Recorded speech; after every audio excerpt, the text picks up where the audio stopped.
considering how Roddenberry viewed the animated series at sometimes and the whole canon thing, I was going to ask what everybody thought of spin-off media, and by that I mean the novels, comic books type thing. Ooh, okay. So I'll go to you first, Mike, actually. That's an interesting debate. That's really... I'm kind of one of the people. I know you probably hate me for this because you're very much the opposite, but I'm very much a canon stickler, if you know what I mean. So if it doesn't really fit into the TV series or whatever as known, then for me, I don't want to bother with it.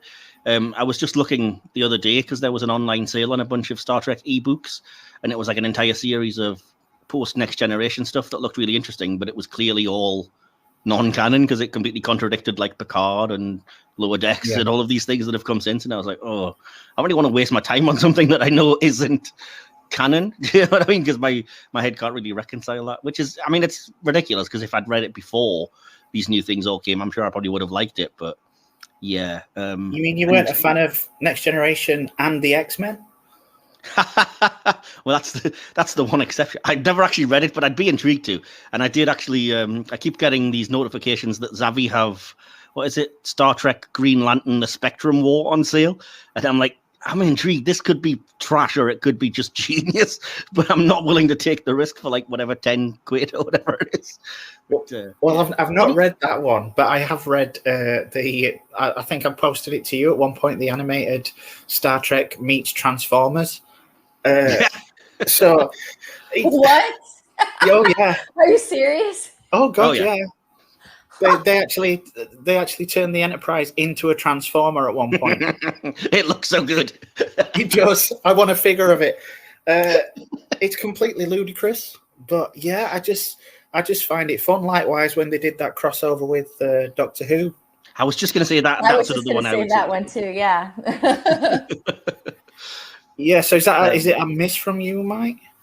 I'd say, yeah, soft miss, because there's some things that, now that I think about it, that I do like. It's the books and things, because there's so much of a time investment that I'm kind of reluctant. But there are things like comic book prequels that they said were canon and now aren't. So things like Star Trek Countdown, or before like the 2009 movie, or I think Star Trek Picard Countdown might have been called, that was before Picard, which might or might not still be canon, which I did find really interesting, you know?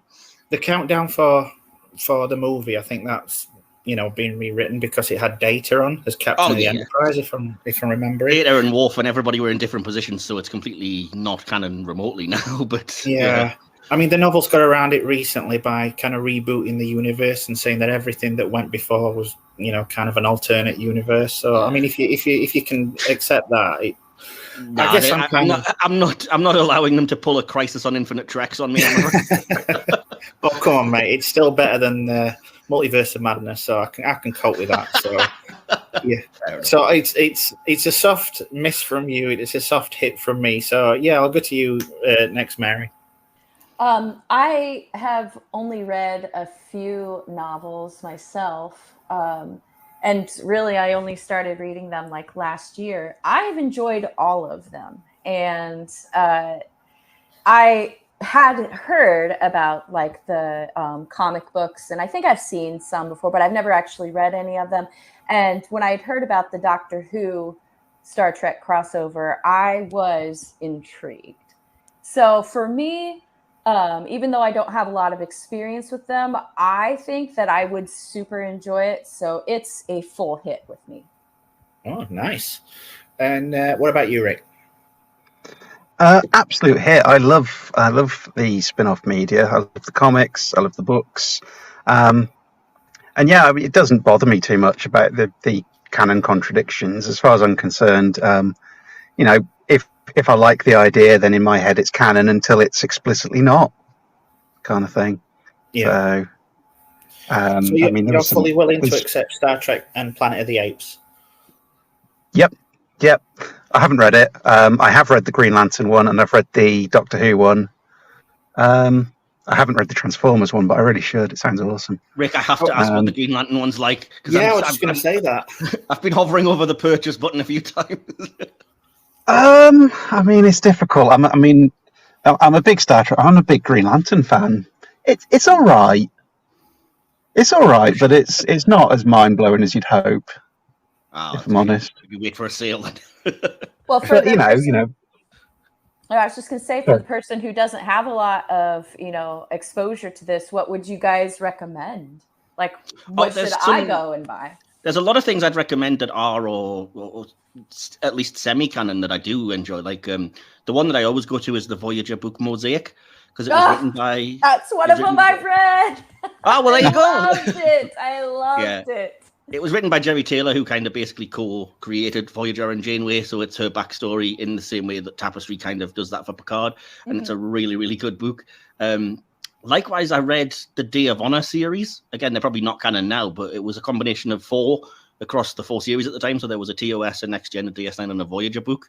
Particularly the Next Gen Worf book, I think I specifically enjoyed the most, but they were all pretty good, and it was nice to have that combined series. That the only thing that linked them is that they all took place on the Day of Honor, but yeah. Yeah. I do recommend the Doctor Who one. I do like that. I do recommend the Transformers just because it's so batshit crazy that you just can't help but laugh and love it. And I do love the novel Federation. It's completely not canon now, thanks to First Contact, but I still think it's a really good book. You're talking about things that aren't necessarily good. Sorry to interrupt you, Rick, but they're completely batshit. Any of the post-generations William Shatner novels where he just throws everything against the wall. God, The Return. I thought, shall I list The Return? I thought, no, I can't in good conscience recommend that. Oh, it's crazy. It's not canon, and it is just Shatner and the Reeve Stevens just being like, how many things could we connect, and how many things can we throw against the wall? How many times can we resurrect Kirk and make him an ultimate hero? And Shatner became a messiah, pretty much, didn't he? Basically, yeah.